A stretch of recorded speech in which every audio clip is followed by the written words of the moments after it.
Hello friends, मैं अभिषेक कुमार समृद्धि IAS के online platform पे आप सभी का स्वागत करता हूं, अभिनंदन करता हूं। दोस्तों, एनआईएस डीएलएड को लेकर के इलाहाबाद हाई कोर्ट में आज एक बहुत ही महत्वपूर्ण सुनवाई होनी थी दोस्तों। तो इस सुनवाई में क्या-क्या निकल करके आया है और आगे ये किस तरफ सुनवाई जा सकती है, इस पूरे डिटेल को जो है हम इस वीडियो के माध्यम से जानेंगे।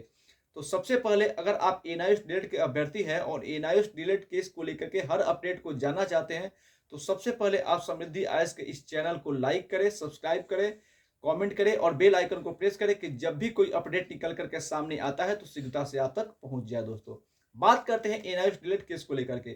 तो एनआईएस डीएलएड केस को लेकर के आज तक जितने भी केस हो रहे हैं, उसमें से एक महत्वपूर्ण केस की सुनवाई जो है आज इलाहाबाद हाई कोर्ट में होनी थी। इस केस की सुनवाई इलाहाबाद हाई कोर्ट के कोर्ट नंबर 10 में होनी थी, लेकिन कुछ कारण से सुनवाई कोर्ट नंबर 10 में नहीं हो पाई, तो इस केस को दूसरे कोर्ट में ट्रांसफर किया गया। जितने भी केस एनआईएस डीएलएड को लेकर के देश में हो रहे हैं, वो सब अपने आप में बहुत ही इंपॉर्टेंट है दोस्तों, क्योंकि इसी केस से जो है वो आगे का रास्ता खुलने वाला है।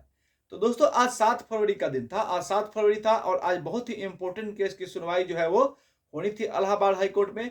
और इसमें दोस्तों ये पूछा जाना था कि एनसीटी और यूनियन ऑफ इंडिया ये जवाब दे कि अगर एनआईएस डीएलएड का कोर्स कराया गया है और रिकॉग्निशन ऑर्डर जारी किया गया है, तो फिर इसको गैजेट में पब्लिश क्यों नहीं किया गया है। ये क्वेश्चन जो है वो इंपॉर्टेंट था और इसको पूछना था कि जब ये रिकॉग्निशन ऑर्डर जारी किया गया है एनसीटीई और यूनियन ऑफ इंडिया की तरफ से, तो इसको गैजेट में पब्लिश क्यों नहीं किया गया है, गैजेट में इसको शामिल क्यों नहीं किया गया है।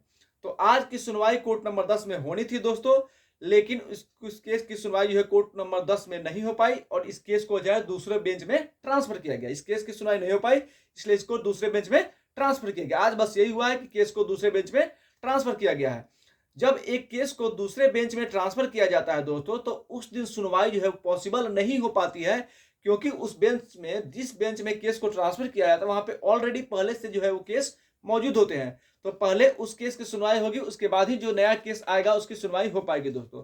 तो इस केस को जो है आज कुछ भी सुनवाई नहीं हो पाया, केवल यूं आप कह सकते हैं कि इस केस को जो है आज पास ओवर कर दिया गया है।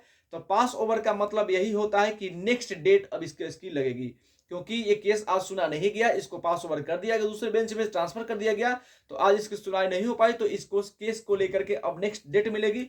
तो नेक्स्ट डेट क्या होगा ये अभी तक पता नहीं चल पाया है दोस्तों। तो जब भी इस केस को लेकर के अगर नया डेट आता है, नई हियरिंग की डेट अगर मिलती है, और उम्मीद की जा रही है कि इस केस को नेक्स्ट हियरिंग का जो डेट है वो इसी हफ्ते मिलने वाला है दोस्तों, इस हफ्ते मिल जाएगा। तो उस डेट को लेकर के हम आप सभी को जरूर बताएंगे, आप सभी के सम्मुख जरूर आएंगे दोस्तों। साथ ही ये भी बता दूं कि सुप्रीम कोर्ट में जो है इस केस एनआईएस डीएलएड को लेकर के जो रिव्यू दायर किया गया है, उसका भी जो है दोस्तों अभी तक डेट नहीं आ पाया है।